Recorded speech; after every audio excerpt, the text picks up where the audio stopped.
Hi Jenny, hi future self, and hi everyone out there. Nice to see you again.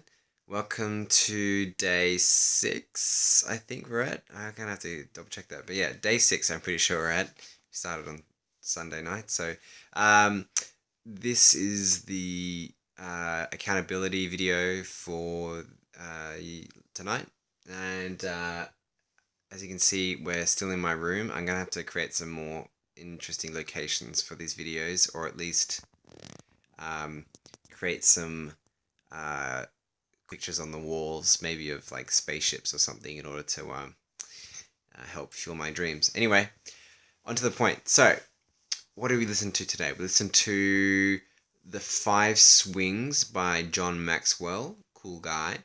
And we also read chapter 2 of Legacy by the All Blacks. This was incredible. Holy schmozzle. So, let's start with John Maxwell. So, the first thing he pointed out was that if you're ever going to become successful, you must get into self-development, improvement of yourself. The only way you're going to make money is if you yourself are better at making money. So therefore, you have to improve yourself, right?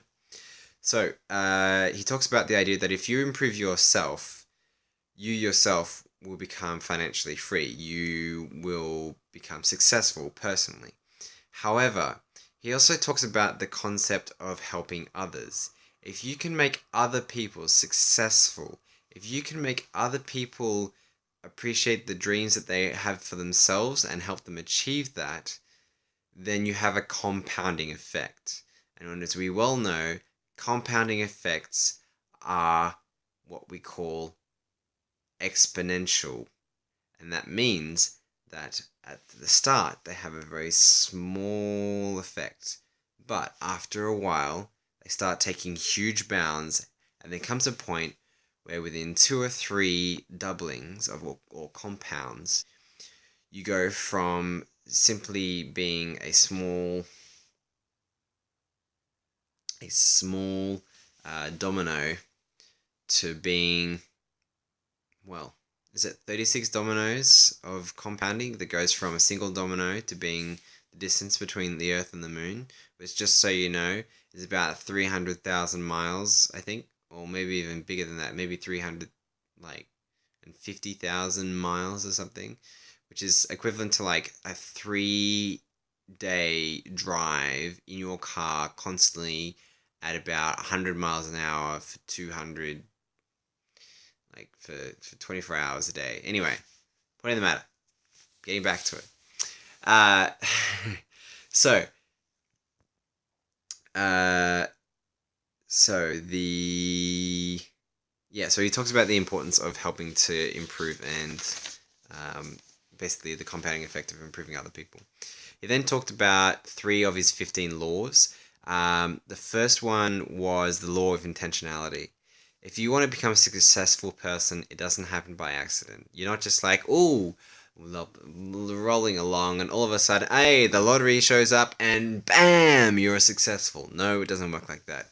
And we can tell because the majority of people who do end up getting the lottery end up actually becoming lesser people, in the sense that they often lose a lot of friendships. They don't do as well for themselves, or that money that they had within 12 months is gone.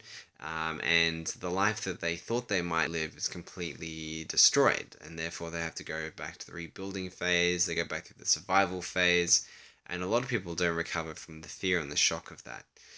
Now, if you want to become successful, you have to decide that you're going to become successful. You have to make that intention. It has to become something you visualize, something you aspire to, and it needs to become something that basically fuels your fundamental reason for growing.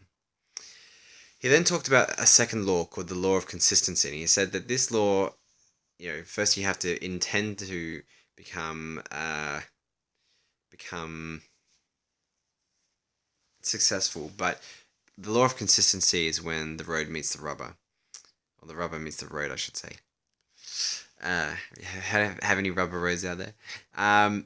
the motivation. So the quote he has here is, "Motivation gets you going, but commitment keeps you going." And the concept he gave was this idea of a tree. You're going out to the forest or just your backyard, and there's a tree out there.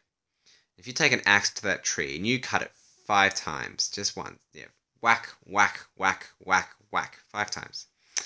And then you put the axe away, you go back in, and then tomorrow morning you wake up at the same time, go out there, whack, whack, whack, whack, whack, whack, 5 times. 6. Anyway. And then you put the axe away and you repeat it again. If you consistently and continually do that every single day, 100% guarantee that tree is going to fall. 100%. Not like 90%, not 99.9999999%. If you hit that tree 5 times a day, every single day, for years it may take weeks, it may take months, it may take years, it may take decades, but you will cut down that tree 100% guaranteed. That, my dear friend, is the law of consistency. And whether it be success, financial success, or becoming an astronaut, that is an important and a very, very, very important part of life. Now, he also mentioned that the greatest gap in the difference between people who are successful and who aren't, those people who are and aren't successful, is the gap between those who just think and want to be successful and those who actually do something. And that's where commitment really comes to its own fruition.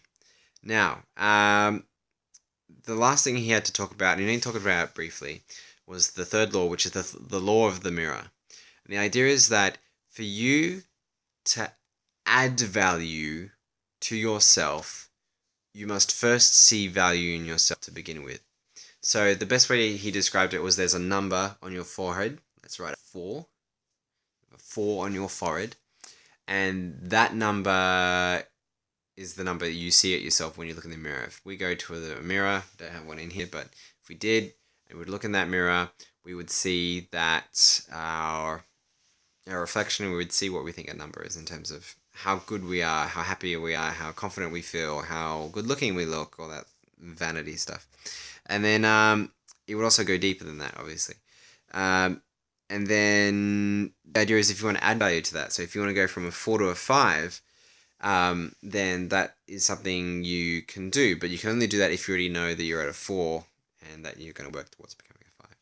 Now, obviously there's probably ways to figure out what number you are, and that's probably more of a subjective thing, but the concept is that you can only go one number at a time up. So you're not going to go from, and I think this flows on from what we learned yesterday and the days before about the computer game concept by Mark Nathan, where you don't go from the computer game level 2 straight to level 11.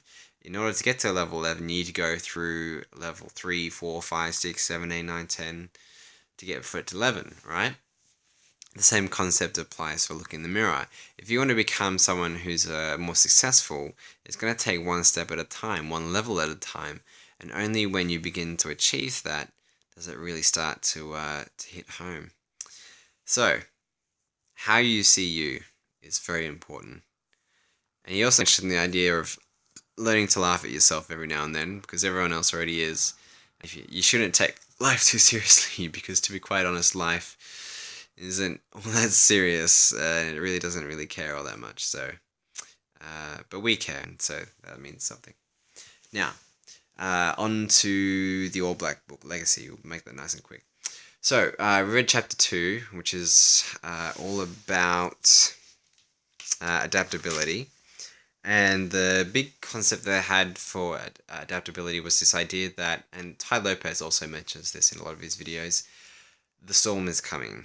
Winter, as they say in Game of Thrones, is coming. The shitstorm of your life, when everything you think could have possibly gone wrong, not only goes wrong, but it goes worse. And just to add it all, a meteorite just so happens to strike. Just to add flavor to the mix, you know. Meteorite of unforgivingness. Now, Tai Lopez calls this building in redundancy. Other people would call this planning.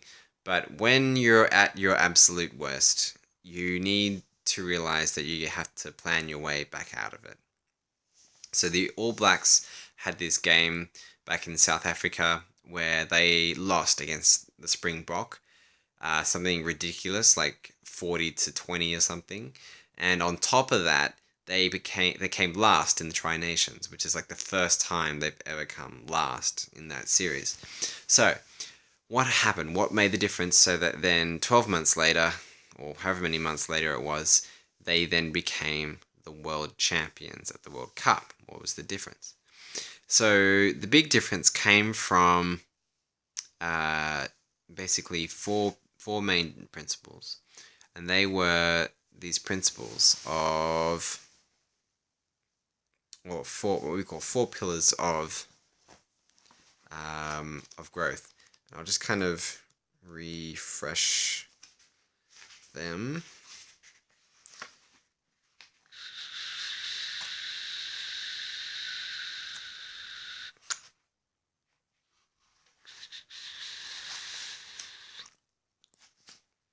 Okay, here we're at.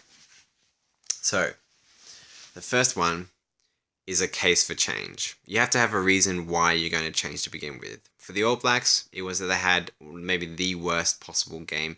And then to add to that in their history, they also had a really big drinking problem because everyone felt so shit and miserable afterwards that they basically all collapsed anyway. Secondly, you then need to have a compelling picture of the future, the vision that you want to see in the future. Thirdly, I should say, you need to have a sustained capability for change. You have to actually be able to change. You can't just simply change if you're attached to a ball and chain or you have no idea of where you're going. This really fundamentally comes down to the idea that you have to sort of take ownership of this, and that it has to be something that you really apply to yourself. And then the last thing is creating a plan. I don't know, enough can be said throughout almost everything that I've read in personal development about developing plans. And